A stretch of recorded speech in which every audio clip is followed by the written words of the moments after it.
الأحد الأول من شهر هاتور المبارك، ويثمرون بالصبر. اليوم لتعلن لي يا مخلصي عن أسرار ملكوتك وعمله الداخلي في قلبي، وسر عملك الخفي في حياتي.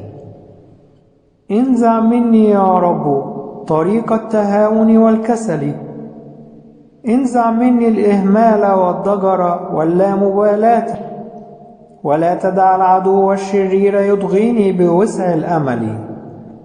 انزع عني يا رب صخور الذات والأفكار والعاطفة، وسر الانفعال والحماس النفساني. انزع عني يا سيدي أشواك الشهوة والاهتمامات ولذات الحياة والانشغال بالماديات.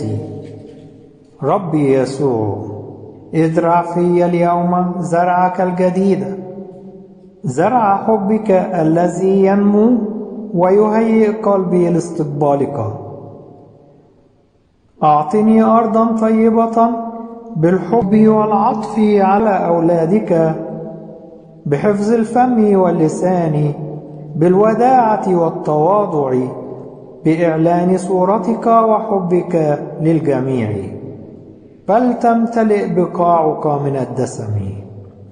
ربي يسوع، أعطني نعمة الصبر والاحتمال والجهاد، منتظرا ثمرك المبارك في حياتي يا محب البشر.